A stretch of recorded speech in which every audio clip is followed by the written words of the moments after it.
প্রিয় শিক্ষার্থী, আসসালামু আলাইকুম। আমি মোহাম্মদ হারুন রশিদ, সহকারী শিক্ষক, আপানন্দ উচ্চ বিদ্যালয় মাইনাথ রংপুর। আপানন্দ স্কুল অনলাইন পক্ষ থেকে সভাপতির শুভেচ্ছা। আমি আজকে যে বিষয়টি নিয়ে তোমাদের সাথে আলোচনা করব সেটি হচ্ছে শ্রেণী সপ্তম বিষয় বাংলাদেশ বিশ্ব পরিচয় পার্ট 1। আর আমাদের বিষয়গুলো হচ্ছে বাংলাদেশের নির্বাচন ব্যবস্থা। তো তোমরা অবশ্যই নির্বাচন ব্যবস্থার সঙ্গে পরিচিত। একটি ছোট্ট গল্প বলি। ক্লাসে দেখা যায় যে ক্লাসকে নিয়ন্ত্রণ করার জন্য অনেক সময় আমরা একটা পদ্ধতি অবলম্বন করে ক্যাপ্টেন তৈরি করি। কেন? বিভিন্ন পরিবেশ পরিস্থিতিতে ক্লাসটাকে নিয়ন্ত্রণ করার জন্য, যাতে ক্লাসের মধ্যে বিশৃঙ্খলা সৃষ্টি না হয়। তো সেখানে কীভাবে ক্যাপ্টেন নির্বাচন করা হয়, অর্থাৎ তৈরি করা হয়? ভোটের মাধ্যমে। তো আমাদের আজকের বিষয়টি হচ্ছে বাংলাদেশের নির্বাচন ব্যবস্থা। বাংলাদেশের নির্বাচন ব্যবস্থা প্রাচীনকালে রাষ্ট্র সরকার ছিল নগর কেন্দ্রিক, কিন্তু কালের বিবর্তনে এটা কি হয়েছে? জনসংখ্যা বৃদ্ধির ফলে আস্তে আস্তে এই ছোট নগর এবং রাষ্ট্র বৃহৎ হয়েছে, যার ফলে কি হয়েছে? আধুনিক অংশমূলক শাসন ব্যবস্থার প্রয়োজন হয়ে দাঁড়িয়েছে, অর্থাৎ নির্বাচনের উদ্ভব হয়েছে। তো কাজেই আমরা বলতে পারি যে গণতন্ত্রের মূল ভিত্তি হচ্ছে নির্বাচন। তো আসা যাক প্রথমে যে নির্বাচন কি। নির্বাচন হচ্ছে সাধারণত নির্বাচন হলো এমন একটি পদ্ধতি বা প্রক্রিয়া যার মাধ্যমে দেশের ভোটাধিকার প্রাপ্ত নাগরিকেরা তাদের প্রতিনিধি বাছাই করে। এখন প্রশ্ন আসতে পারে যে ভোটাধিকার প্রাপ্ত বলতে কি বোঝানো হয়েছে? আসলে তোমরা জেনে থাকবে, তোমরা এখনো ভোটের অর্থাৎ ভোটার হতে পারোনি। ভোটার হতে গেলে 18 বছর বয়স লাগে। তো যাদের বয়স 18 বছর হয় তারাই দেশের ভোটাধিকার প্রাপ্ত ভোটার হয়ে থাকে। এখানে তাদের কথাই বলা হয়েছে। সুতরাং আমরা আরেকবার শোনো যে সাধারণত নির্বাচন হলো এমন একটি পদ্ধতি বা প্রক্রিয়া যার মাধ্যমে দেশের ভোটাধিকার প্রাপ্ত নাগরিকেরা তাদের প্রতিনিধি বাছাই করে। এই সংজ্ঞাটিকে আরো সুন্দরভাবে আমরা বলতে পারি যে নির্বাচন হলো একটি সাংবিধানিক প্রক্রিয়া। প্রতিটি দেশের শাসন ব্যবস্থার ক্ষেত্রে একটি সংবিধান আছে, যে সংবিধানের মাধ্যমে একটি দেশ তার শাসন কার্য পরিচালনা করে থাকে। নির্বাচন হলো একটি সাংবিধানিক প্রক্রিয়া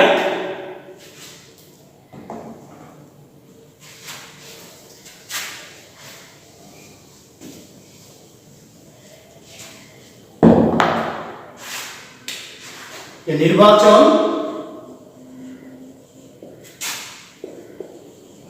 হলো একটি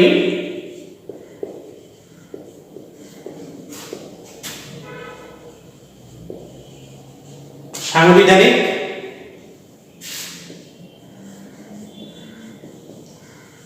প্রক্রিয়া যার মাধ্যমে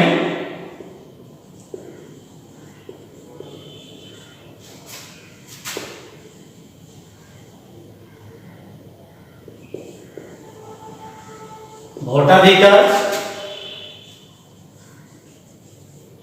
প্রাপ্ত নাগরিকেরা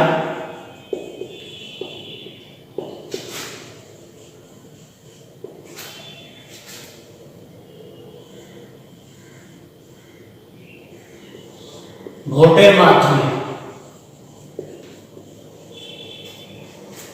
কি হলো? যে নির্বাচন হলো এমন একটি সাংবিধানিক প্রক্রিয়া যার মাধ্যমে ভোটাধিকার প্রাপ্ত নাগরিকেরা ভোটের মাধ্যমে রাষ্ট্রের শাসন কার্য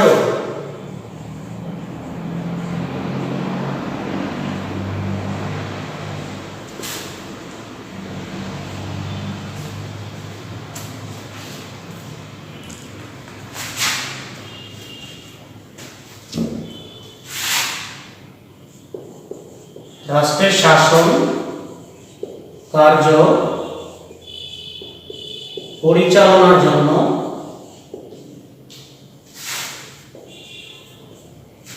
প্রতিনিধি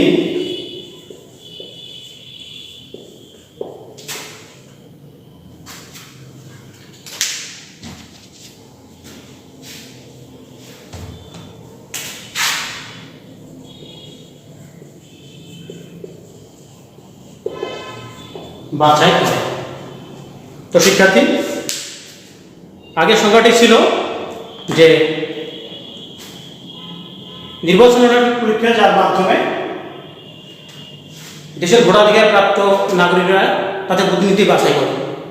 এই সংজ্ঞাটাকে আরো সুন্দর করে বলতে গেলে আমরা বলতে পারি নির্বাচন হলো একটি সাংবিধানিক প্রক্রিয়া যার মাধ্যমে ভোটাধিকার প্রাপ্ত নাগরিকেরা ভোটের মাধ্যমে রাষ্ট্রের শাসন কার্য পরিচালনার জন্য প্রতিনিধি বাছাই করে থাকে।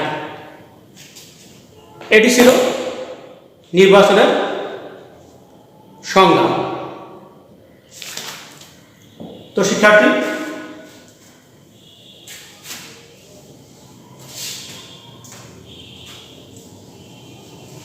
প্রতিটি দেশে একটি নির্দিষ্ট শাসন ব্যবস্থা আছে, যে শাসন ব্যবস্থার মাধ্যমে দেশটি পরিচালিত হয়ে থাকে। আজকের দিনে একটি দেশের অনেক লোক একত্রিত হয়ে কিন্তু রাষ্ট্রের আইন প্রণয়ন বা বাস্তবায়ন করা সম্ভব নয়। আমরা জানবো এবার নির্বাচনের গুরুত্ব বা প্রয়োজনীয়তা। তো এই জন্য কি করতে হয়? প্রতিনিধি নির্বাচন করতে হয়।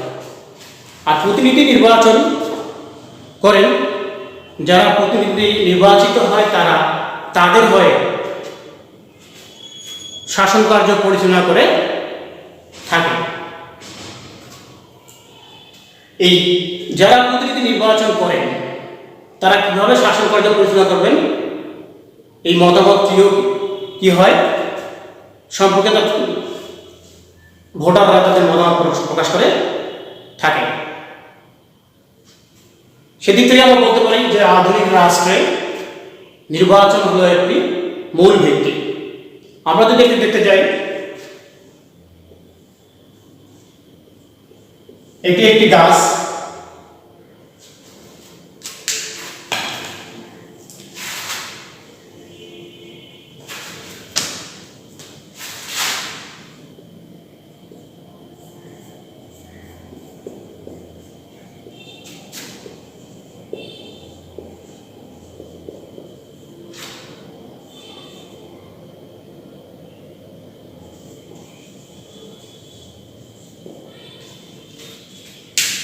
ছবিটি তোমরা দেখো, যেটি হচ্ছে একটি গাছের ছবি।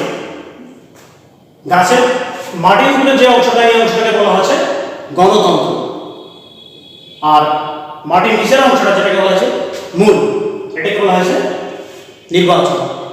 সুতরাং গণতান্ত্রিক রাষ্ট্রে গণতন্ত্রকে টিকে রাখতে হলে নির্বাচনের কোনো বিকল্প নেই।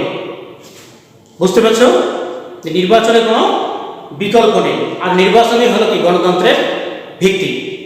গণতন্ত্রের মূল কথা হলো নাগরিক এবং জনগণের মধ্যে একটা সুসম্পর্ক বজায় রাখা।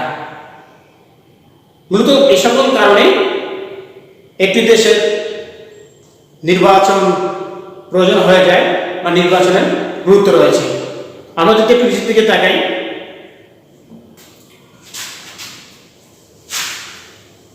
আর কোন কোন ক্ষেত্রে মূলত নির্বাচনটি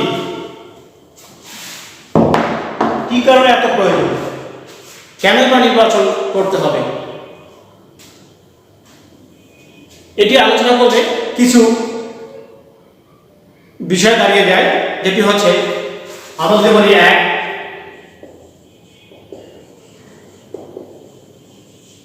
সরকার গঠন। এই সরকার গঠন করতে গেলে আমাদের নির্বাচনের প্রয়োজন আছে।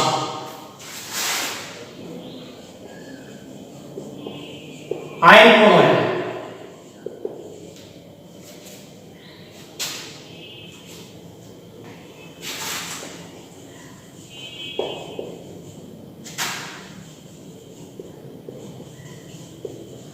শাসন কার্য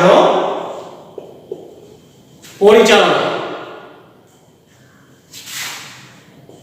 জনমত প্রকাশ,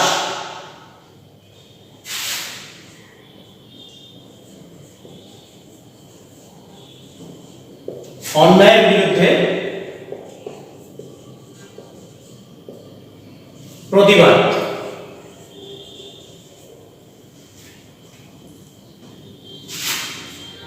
সর্বশেষ হচ্ছে প্রতিনিধি নির্বাচন। তো আমরা নির্বাচন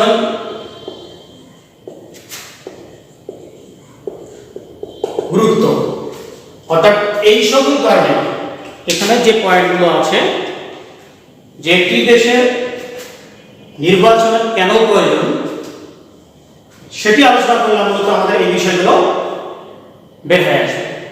আমরা যদি দেখি সরকার গঠন, সরকার গঠনের জন্য নির্বাচনের প্রয়োজন আছে আইন প্রণয়ন, শাসন কার্য পরিচালনা, জনমত প্রকাশ, অন্যায়ের বিরুদ্ধে প্রতিবাদ, প্রতিনিধি নির্বাচন এবং আরেকটি বিষয় হচ্ছে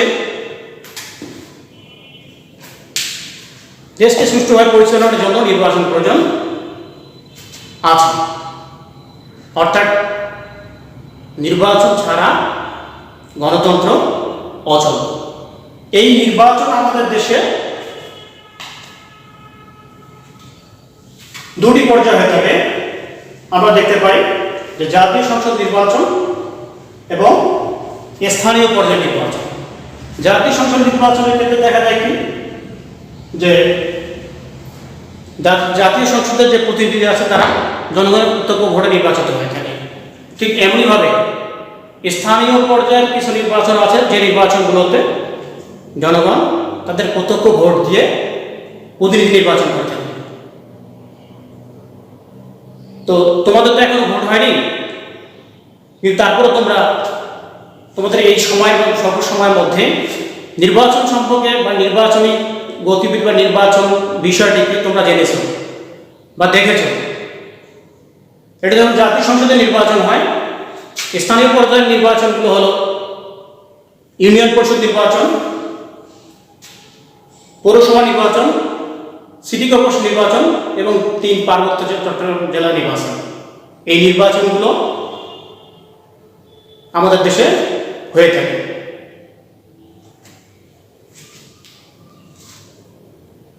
এবারে আসা যাক নির্বাচনের পদ্ধতি।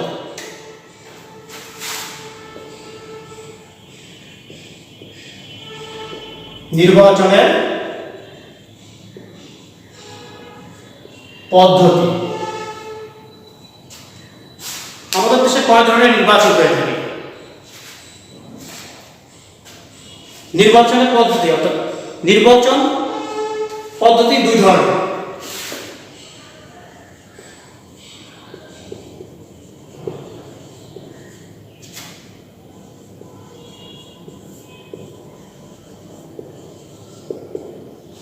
নির্বাচন পদ্ধতি হচ্ছে 2 ধরনের। একটি হচ্ছে প্রত্যক্ষ নির্বাচন, অন্যটি হচ্ছে পরোক্ষ নির্বাচন।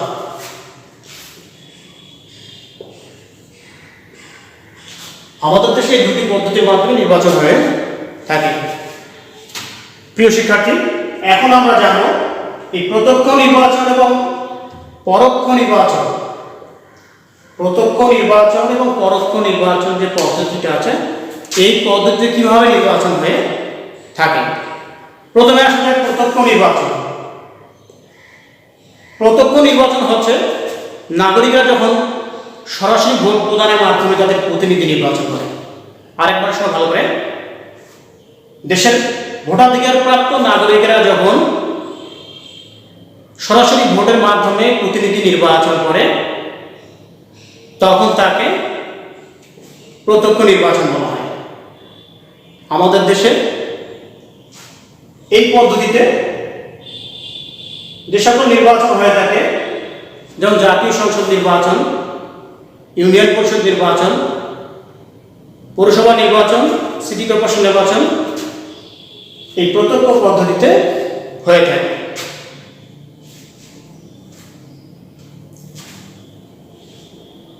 তো এটি ছিল প্রত্যক্ষ পদ্ধতি নির্বাচন।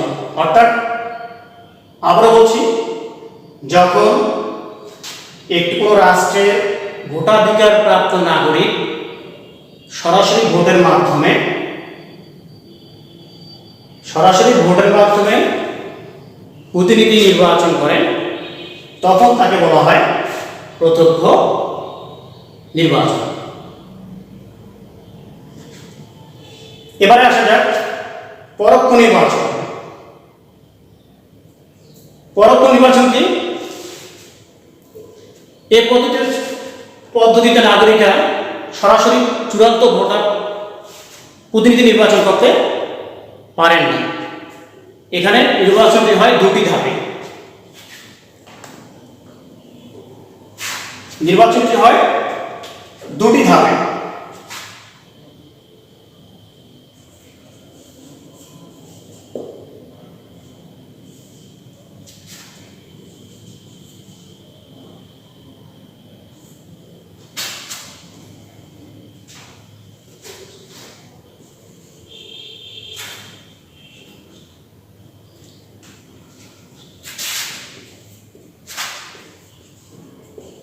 মধ্যবর্তী সংস্থা পাবলিক প্রতিনিধি,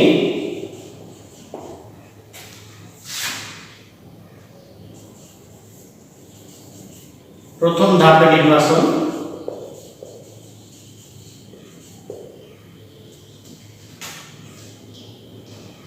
চূড়ান্ত প্রতিনিধি।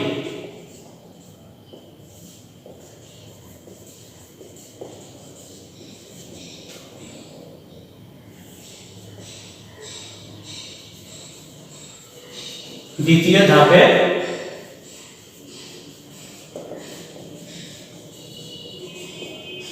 নির্বাচন। পরোক্ষ পদ্ধতিতে সাধারণত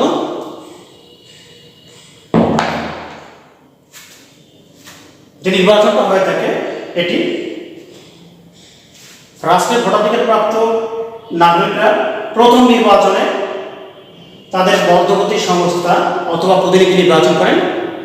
তারপর এই প্রতিনিধিরাই দ্বিতীয় ধাপের নির্বাচনে চূড়ান্ত প্রতিনিধি নির্বাচন করে থাকে। তো আমাদের দেশে রাষ্ট্রপতি নির্বাচন আমরা যদি দেখে থাকি, যে আমাদের দেশে রাষ্ট্রপতি নির্বাচন আমাদের ভোটের মাধ্যমে নির্বাচিত প্রতিনিধিরা, অর্থাৎ সংসদ সদস্যরা, তাদের মাধ্যমে রাষ্ট্রপতি নির্বাচিত হয়ে থাকে। আর আরো একটি নির্বাচন আছে, যেটি হচ্ছে সংসদের সংরক্ষিত মহিলা আসনের সদস্য নির্বাচনের ক্ষেত্রেও সংসদ সদস্যরাই ভোটের মাধ্যমে এই প্রতিনিধি নির্বাচন করে থাকে। এটি হচ্ছে পরোক্ষ পদ্ধতি। তো প্রিয় শিক্ষার্থী, এই ছিল আমার আজকের ক্লাস। তোমরা এটি বাড়ির কাজ নিয়ে নাও। তোমার দেখা যে কোনো একটি নির্বাচনের বিবরণ খাতা তোমরা অবশ্যই যেটুকু নেবে, যে তোমার দেখা যে কোনো একটি নির্বাচনের বিবরণ দাও। তো ঠিক আছে, আজকে এই পর্যন্তই। আগামী ক্লাস দেখার আমন্ত্রণ জানিয়ে আবারও তোমাদেরকে ধন্যবাদ জানিয়ে শেষ করছি। আসসালামু আলাইকুম।